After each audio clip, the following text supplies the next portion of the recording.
Terima kasih sudah setia bersama channel ini. Jangan lupa like, komen, dan subscribe. Selamat membaca dan mendengarkan. Bab 1111.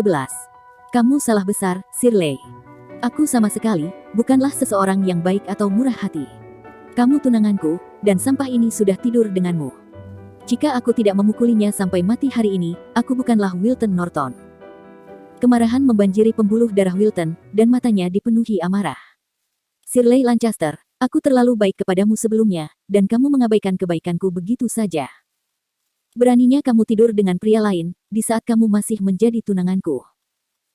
Aku sama sekali tidak takut dengan keluarga Lancaster. Jangan lupa, keluarga Lancaster hanyalah keluarga bangsawan kelas 3 di sini, dan keluarga Norton adalah keluarga bangsawan kelas 2. Keluarga bangsawan kelas 3 tidak bisa melakukan apa-apa kepada keluarga bangsawan kelas 2. Wilton menyala, sambil menatap tajam ke arah Shirley. Maaf, Jack. Aku tidak menyangka, semuanya akan menjadi seperti ini. Teror muncul di wajah Shirley saat dia mendengar kata-kata Wilton. Dia mulai mempertimbangkan, apakah akan mengatakan yang sebenarnya kepada pihak lain atau tidak. Meskipun demikian, Jack terkekeh dan menghiburnya dengan lembut, tidak apa-apa. Dia punya pengawal, aku juga punya 2 di sini. Ethan dan Lana segera mendekat ke arah mereka saat dipanggil. Hei, belatung, apakah kamu memiliki keinginan mati? Beraninya kamu menyinggung tuan muda kami. Mereka berdua menggonggong pada Wilton dan anak buahnya. Pengawal yang mengepung Jack berdiri membeku sesaat setelah mendengar perkataan keduanya. 2 orang di belakang pria itu adalah pengawalnya. Dan, bocah ini sebenarnya adalah tuan muda. Mungkinkah dia tuan muda dari keluarga terkemuka tertentu? Para pengawal khawatir akan menyinggung seseorang yang sangat berwibawa, maka dari itu, mereka semua memutar kepala dan menatap ke arah Wilton untuk perintah selanjutnya. Tuan muda Norton. Salah satu pengawal bertanya kepada Wilton. Kebingungan muncul di wajah Wilton juga. Dia dengan cepat menyesuaikan diri dan mencibir dengan tawa seram. Oh, bocah, aktingmu tidak buruk sama sekali. Siapa yang coba kamu intimidasi? Di Soul City ini, aku belum pernah mendengar ada tuan muda dari keluarga White. Apalagi, hanya ada beberapa keluarga bangsawan kelas 1 di sini, apa yang harus ditakuti? Meskipun jika dia kaya, dia paling-paling adalah tuan muda dari seorang pengusaha kaya. Pukul dia sampai mati. Wilton segera memerintahkan. Tuan muda Norton benar, aku pikir bocah ini mungkin mencoba mengulur waktu, menunggu kepala keluarga Lancaster datang, dan menyelamatkan mereka. Salah satu pengawal tersenyum dingin, dia menyerang langsung dengan kepalan tangan ke arah Ethan, yang sedang berdiri di depannya. Ethan dan Lana bertukar pandang sejenak, dan keduanya menemukan mata mereka penuh kegembiraan. Mereka tidak bertarung untuk waktu yang lama, semua otot dan persendian mereka berteriak meminta latihan yang bagus. Sepertinya, mereka bisa menggunakan para pengawal ini untuk berlatih. Gedebuk, gedebuk, gedebuk. Dalam beberapa saat, lusinan pengawal yang dibawa Wilton bersamanya tergeletak di lantai, meratap satu demi satu. Sialan. Wilton benar-benar tercengang. Dia tidak menyangka, 2 pengawal bocah bernama Jack ini begitu kuat dan cakap. Dengan beberapa pukulan dan tendangan, semua pengawalnya terjatuh dan meringis kesakitan di lantai. Kamu, pengawalmu, bukankah mereka terlalu kuat? Shirley, yang masih bertelanjang kaki, berdiri di samping Jack, memiliki ekspresi konyol di wajahnya. Dia mempelajari Jack lagi, pria yang berpakaian sangat sederhana ini, ternyata pengawalnya begitu kuat. Dia juga pernah mendengar, sebagian besar pengawal Wilton adalah mantan tentara bayaran, dan mereka memiliki kekuatan tempur yang kuat. Petarung biasa tidak setara dengan mereka sama sekali. Dia jelas tidak menyangka, pengawal Wilton yang terampil ini, seperti kerupuk di depan pengawal Jack, mereka terasa lembek dan lemah. Bawa orang-orangmu dan segera pergi dari pandanganku. Jack memandang Wilton, yang hampir membasahi celananya, dan membentaknya dengan suara yang dingin. Biarkan aku memberimu nasihat, perasaan dan cinta tidak bisa dipaksakan, begitu juga dengan pernikahan. Jangan ganggu Shirley lagi, apakah kamu mendengarkanku dengan jelas? Bab 1112. Pang, aku akan membiarkanmu menang kali ini. Wilton menggeram dengan amarah di dalam, tetapi, dia tidak bisa berbuat apa-apa. Dia tidak pernah membayangkan, sebagai tuan muda dari keluarga bangsawan kelas 2, dia tidak bisa berbuat apa-apa dengan situasi yang sedang dia hadapi saat ini. Tunangannya pergi bersama pria lain, dan dia tidak bisa memberi pelajaran kepada bocah itu. Lebih buruk lagi, dia diancam oleh bocah itu. Dengan gigi terkatup kuat dan tinjunya mengepal erat, dia membawa anak buahnya dan meninggalkan tempat kejadian. Dia tahu bahwa, jika dia terus bertahan, itu hanya akan memberinya lebih banyak masalah. Setelah pihak lain pergi, batu di hati Shirley akhirnya terangkat. Dia menghela napas lega dan berkata, aku yakin dia tidak akan menggangguku lagi. Terima kasih banyak, Jack. Jack sudah mengendurkan lengannya di pinggang Shirley, dia tersenyum kepadanya dan berkata, Nona Lancaster, aku telah melakukan kebaikan besar kali ini, tetapi melihat bagaimana ekspresi Wilton barusan, aku yakin dia akan menyimpan dendam terhadapku. Yah, tidak masalah, toh aku tidak takut dengan Wilton. Jack berhenti selama beberapa saat, lalu melanjutkan, tapi, aku sudah membantumu. Sekarang, bagaimana seharusnya kamu berterima kasih kepadaku? Aku. Shirley awalnya mengira, Jack adalah pria yang baik hati. Dia tidak berharap, Jack memintanya untuk membalas budi. Dia bisa merasakan kemarahan memuncak di dalam dirinya. Dia mengamati Jack, dan tiba-tiba memikirkan sesuatu. Kamu benar-benar cabul. Kamu ingin membawaku ke hotel, bukan? Aku bilang, episode barusan adalah akting, aku tidak bisa memikirkan hal lain yang lebih baik. Jika kamu benar-benar menginginkanku untuk memberikan tubuhku kepadamu, bermimpilah. Aku bukan wanita seperti itu. Shirley mendengus dingin, menatap Jack dengan galak. Bukan wanita seperti itu. Lalu, kenapa kamu berpura-pura menjadi pacarku? Sudut mulut Jack melengkung ke atas, dan dia menggoda wanita itu dengan nada main-main. Gadis di depannya, tampak beberapa tahun lebih muda darinya, dan pakaian serta penampilannya memancarkan aura muda, dengan sedikit kehalusan. Selain itu, tubuhnya terpelihara dengan baik, jika tidak, Tuan Muda Norton yang kaya raya, tidak akan mengganggunya selama ini. Jack bahkan lebih yakin, Shirley bukanlah wanita yang sederhana atau dengan wajah biasa. Jika tidak, Tuan Muda Norton akan melanggar perjanjian pernikahan sejak lama. Gadis, pacar. Aku, itu hanyalah tipuan, mengerti? Shirley memutar matanya ke arah Jack dan menambahkan, lagi pula, kamu sudah merusak sepatuku yang mahal. Tumitku sekarang sudah rusak, harganya 20 hingga 30 ribu dolar. Tetapi, karena kamu sudah membantuku, aku tidak akan meminta kompensasi. Jack tertawa sepenuh hati, melihat reaksi Shirley. Jangan khawatir, aku sama sekali tidak tertarik kepadamu atau tubuhmu. Kamu tidak secantik istriku, dan sosokmu tidak semenarik pengawalku di sini, kan?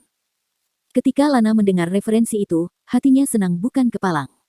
Dia selalu percaya diri dengan tubuhnya, dan sekarang kepercayaan dirinya semakin tumbuh. Meskipun dia tahu, tubuhnya sangat menarik dan terawat dengan baik, sehingga hampir tidak mungkin untuk mengatakan komentar negatif tentang hal itu, ketika dia mendengarnya dari Jack, perasaannya benar-benar berbeda. Kemarahan Shirley belum mereda, sejak percakapan dimulai. Dia mengintip Lana yang berdiri di samping Jack, dan menyadari bahwa Jack memang benar, sosok wanita ini memang sangat memikat. Namun, dia mendengus dingin, memang, tubuhnya terpelihara dengan baik dan memikat. Adapun pujianmu tentang fitur kecantikan istrimu, aku tidak terlalu yakin. Lagi pula, aku belum pernah melihatnya. Jadi, berbohong adalah bukan hal yang baik, mengerti? Aku terlalu malas untuk melanjutkan pertengkaran ini denganmu. Lagi pula, aku butuh sedikit bantuan darimu. Bantu aku jika kamu mau, jika tidak, lupakan saja. Jack mengangkat bahunya dan bertanya, aku ingin tahu, apotek mana yang paling terkenal di sini? Sebaiknya, yang memiliki bahan obat yang banyak dan paling lengkap. Itu adalah bantuan yang kamu minta. Shirley sedikit terbata-bata ketika mendengar ucapan Jack. Dia hanya ingin menanyakan tentang apotek di kota ini, bantuan yang begitu sederhana. Bab 1113. Jack juga tidak bisa berkata-kata, dia hanya bisa tertawa getir, untuk memecah suasana canggung. Nona muda, apakah kamu benar-benar berpikir, aku menginginkanmu membalas budi dengan tubuhmu? Meskipun kamu seorang wanita yang cantik seperti yang aku katakan, aku tidak terlalu tertarik kepadamu, jadi, jangan mempermalukan dirimu sendiri. Apa? Mempermalukan diriku sendiri. Teruslah bermimpi. Aku sangat tidak nyaman ketika kamu melingkarkan lenganmu di pinggangku barusan. Kemarahan bergejolak di dalam diri Shirley saat dia berbicara. Dia dianggap sebagai salah satu wanita paling cantik di Seoul City, dan selalu ada banyak pria yang jungkir balik untuknya. Dia tidak menyangka, bocah ini tidak tertarik kepadanya, apalagi, dia mengatakan itu di depannya 2 kali. Itu seperti pukulan besar bagi harga dirinya. Setelah mengucapkan kalimat itu, dia memandang Jack dan memikirkan kejadian beberapa saat yang lalu. Jack berani menyinggung Tuan Muda Norton untuk membantunya. Jadi, dia melembutkan nada suaranya dan berkata, "Yah. Kebetulan, aku sangat paham dengan apa yang kamu tanyakan. Bagaimana dengan ini, kamu dan aku akan pergi ke toko itu, dan kamu harus membelikanku sepasang sepatu sebagai kompensasi, lalu, aku akan membawamu berkeliling ke berbagai apotek terkenal." Bagaimana kedengarannya? Mata Jack langsung berbinar, ketika mendengar rencananya. Hehehe, itu akan sempurna. Lagi pula, kami tidak akrab dengan tempat ini. Tapi, aku punya satu permintaan lagi. Aku tidak punya sepatu sekarang, dan kurasa kamu tidak ingin seorang wanita cantik berjalan ke mall di seberang bandara tanpa alas kaki, kan? Jadi, kamu harus menggendongku untuk menuju ke sana. Dengan begitu, kamu juga bisa menunjukkan ketulusanmu. Shirley menyarankan dengan seringai jahat terpampang di wajahnya. Aku.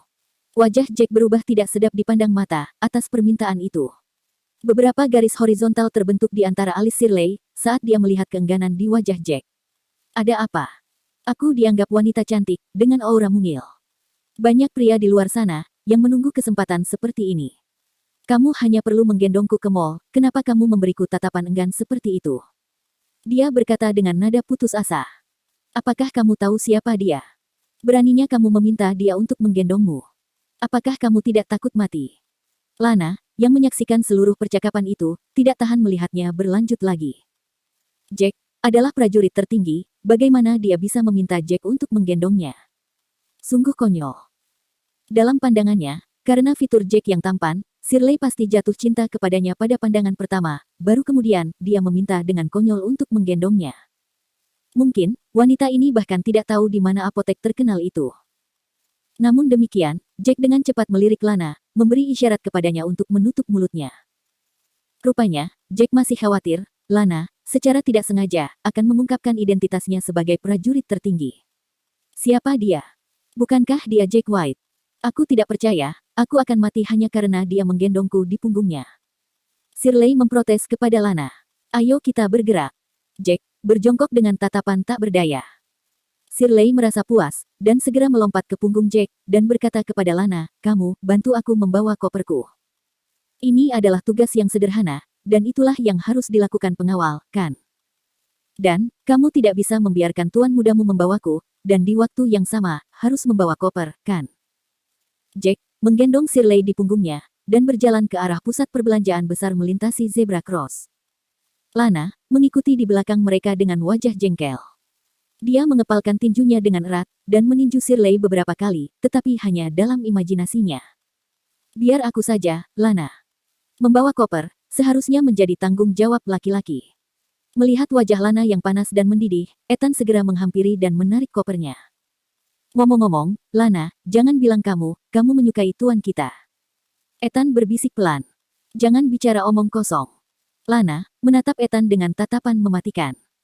Itu sangat menakutkan, sehingga Ethan bisa merasakan hawa dingin menjalar di sepanjang tulang punggungnya. Bab 1114.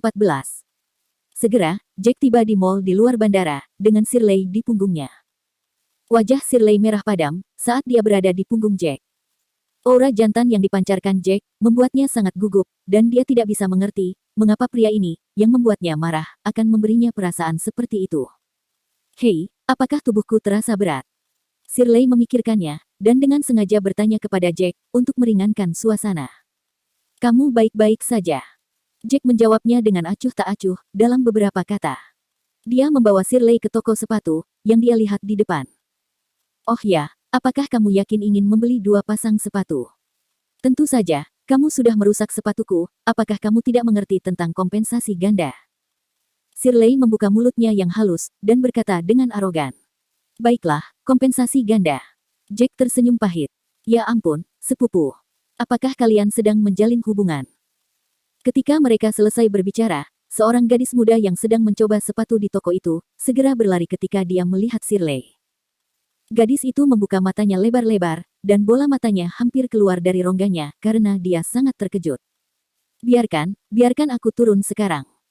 Wajah Shirley memerah dalam warna merah tua, dan dia ingin bersembunyi di bawah lantai. Dia tidak bisa berkata-kata. Yang dia inginkan hanyalah menggertak Jack, dia tidak menduga, adik sepupunya akan memergoki mereka. Jack juga tidak menyangka, akan bertemu dengan seseorang yang familiar, sehingga dia segera menurunkan Shirley. Sepupu, apakah ini pacarmu? Seleramu sangat bagus, dia sangat tampan. Aku sangat iri kepadamu. Gadis muda itu memandang Jack dari ujung kepala sampai ujung kaki saat dia berjalan mendekat dan berkata dengan gembira. Apa yang kamu bicarakan? Dia bukan pacarku. Shirley memutar matanya ke arah gadis cantik di depannya sebelum berkata, Willow, senang bertemu denganmu di sini. Aku tidak menduga, aku akan bertemu denganmu segera setelah aku turun dari pesawat. Yah, sepupu, kebetulan yang bagus. Jika bukan karena kebetulan ini, aku tidak akan melihat interaksi manis antara kamu dan pacarmu. Kata Willow sambil tersenyum. Jangan repot-repot menyangkalnya, hahaha. Jika dia bukan pacarmu, mengapa kamu berada di punggungnya? Sepupu, tidak perlu malu dan tidak perlu khawatir, aku akan merahasiakan ini dari paman dan yang lainnya, mereka tidak akan tahu tentang kejadian ini. Willow berkata dengan riang. Dia segera memikirkan sesuatu dan menambahkan, oh, benar, masih ada Wilton.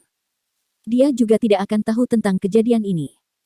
Orang ini merusak sepatuku, jadi aku memintanya untuk menggendongku dan membelikanku sepatu yang baru. Jika kamu tidak percaya kepadaku, kamu bisa bertanya kepadanya.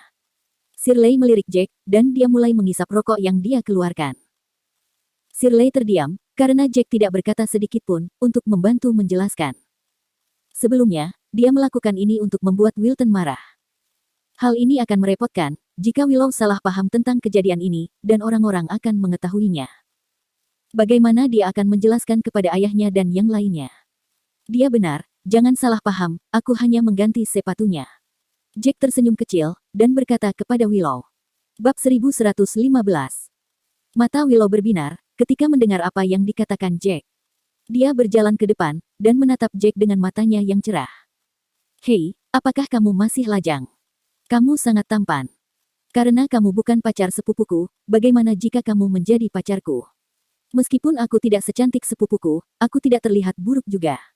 Aku masih muda, dan aku belum mengembangkan seluruh potensiku. Aku sangat yakin, aku akan lebih cantik dalam 2 tahun lagi, bagaimana menurutmu? Sudut mulut Jack sedikit berkedut. Dia tidak pernah membayangkan, seorang gadis muda berusia sekitar 18 tahun, akan mengungkapkan perasaan kepadanya. Selain itu, ini adalah pertama kalinya, mereka bertemu satu sama lain. Apakah gadis-gadis saat ini begitu proaktif?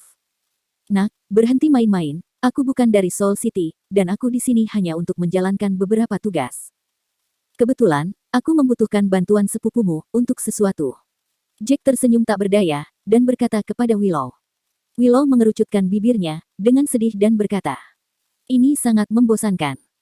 Aku sangat cantik, tetapi aku ditolak olehmu, kamu benar-benar tidak peka terhadap perasaan seorang wanita.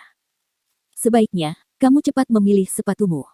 Shirley tidak bisa menahan tawa, ketika dia melihat bagaimana Willow ditolak. Dia berbalik dan mulai mencari sepatunya. Shirley berbicara dengan Jack, setelah dia memilih 2 pasang sepatu. Hei, Jack, 2 pasang sepatuku ini tidak murah, harganya puluhan ribu. Kamu mempunyai cukup uang, kan? Berapa semuanya, termasuk miliknya? Aku akan membayar dengan kartu. Jack tersenyum sambil melirik Willow, yang ada di samping mereka. Dia langsung menyerahkan kartu banknya kepada pramuniaga. Baiklah, Tuan. Pramuniaga itu sangat senang, dan pergi untuk menyelesaikan transaksi. Sepertinya, dia sedang bertemu dengan orang kaya hari ini. Oh, wow, tampan. Kamu benar-benar murah hati, aku sangat suka pria yang murah hati sepertimu. Hei, apakah kamu tidak ingin mempertimbangkan, untuk menjalin hubungan dengan gadis-gadis muda sepertiku? Aku mungkin bisa membiarkanmu, mengalami sesuatu yang berbeda. Willow berkata dengan gembira, saat melihat Jack membayar sepatunya juga. Willow, aku tidak mengerti, bagaimana kamu sudah mulai memikirkan hal-hal seperti itu, meskipun kamu masih sangat muda. Lagi pula, aku belum pernah melihatmu begitu proaktif di masa lalu. Shirley tidak bisa menahan diri dan mulai tertawa, ketika dia melihat bagaimana Willow bertindak. Tahukah kamu, jarang bagiku, untuk bisa bertemu dengan pria tampan seperti dia. Selain itu, aku bisa melihat aura yang berbeda pada dirinya. Dia berbeda dari yang lain, tapi aku tidak bisa menggambarkannya. Aku merasa, dia seperti raja, ketika dia berdiri di sana. Willow memutar matanya ke arah Shirley dan berkata, kamu memberinya penilaian yang begitu tinggi. Shirley tersenyum pahit, sebelum dia melanjutkan berbicara, ayo, kita harus pergi. Aku akan membawa kalian ke apotek untuk melihat-lihat. Ya ampun, kalian di sini untuk membeli obat. Apakah ada yang sakit parah? Willow segera berkata, ketika dia mendengar percakapan mereka. Salah satu teman sekelasku, memiliki kakek yang menjadi seorang dokter tradisional, yang cukup berpengalaman dan keterampilan medisnya cukup baik. Apakah kalian ingin aku membawa kalian, untuk bertemu dengannya, dan meminta orang tua itu untuk melihat kondisi kalian? Hahaha, tidak perlu untuk itu, karena kami tahu bagaimana merawat pasien. Kami hanya kekurangan beberapa ramuan obat, dan sulit untuk mendapatkan ramuan ini, jadi kami datang ke sini untuk mencarinya. Jack tertawa dan berkata. Segera, sekelompok dari mereka pergi dari mall.